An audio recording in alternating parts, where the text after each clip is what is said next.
Tafo City was not just noisy, it was a broadcast station where gossip travels faster than motorcycles. If you sneezed in the morning, by afternoon, people would know the sound of the sneeze, what you ate before sneezing, and who you were probably dating. And in this city lived Amma. Amma was beautiful, calm, and well educated. The kind of woman mothers pointed at and told their daughters, "Look at her, that's how a woman should be." Amma worked at a small accounting firm, dressed neatly, spoke gently, and minded her business, which annoyed some people even more because in Tafo City, if you are quiet, people will create noise for you. Everyone assumed Amma would marry a big man, maybe a politician, maybe a CEO with tinted SUVs, a house with a gate that screams money, and at least people calling him chairman. But Amma fell in love with Kofi. Now, let me describe Kofi properly. Kofi was not ugly, but hunger had edited his face a bit. He wore the same two shirts on rotation. His phone had cracks like a dry riverbed, and his most valuable possession, a very old backpack. Inside that backpack, nobody knew what he carried. Some said it was empty. Some said it was full of useless papers. One auntie even said, "That bag is where poverty lives." Kofi did not own a car. He didn't own land. He didn't even own a proper bed frame. Yet, every morning, he left the house early, smiling like a man with billions in the bank. That smile alone irritated Tafo City.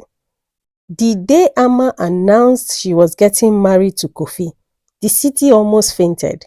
Her colleagues called a meeting, not for work, but for gossip. One woman said, "Are you sure it's not a prank?" Another asked, "Is he using juju on her?" Her father cleared his throat and said, "My daughter, love is good, but can love buy food?" Even her mother asked quietly, "Amma, are you pregnant?" Amma smiled and said, "No, I just love him." That answer shocked them more than bad news. The wedding? Let us not lie. Tafo City attended that wedding for entertainment. People dressed well, not to honor the couple, but to observe the disaster. When Kofi arrived at the venue in a borrowed car that was coughing like a sick goat and a jacket 5 times his normal size belonging to his uncle, laughter spread. One man whispered, "So, this is the groom? Even his suit looks tired." During the reception, when the MC announced, "Let us welcome the groom, Kofi," people clapped, then laughed. Even the cake was small. Not because they wanted it small, but because that was what they could afford. Someone at the back shouted, "This wedding will not last 6 months." Amma heard everything. She still smiled. As you enjoyed the story, remember to hit the like button and don't forget to subscribe. After the wedding, reality arrived without knocking. Their home was a one-room apartment with cracked ceiling. When it rained, the roof negotiated with water. The fan worked only when electricity felt motivated. Kofi looked at Amma and said, "One day, this will all make sense." She never asked questions. She never complained. But Tafo City, they never rested. Whenever Amma sold vegetables in the evening market, women whispered, "She could have married better." If Kofi walked by, men laughed, "Chairman of poverty." Now, here is where things get strange. Kofi left home early every day. Same backpack, same smile. But nobody ever knew where he worked. When asked, he would just say, "I am building something." People laughed. "Building what? Sandcastle?" But sometimes, Amma noticed things.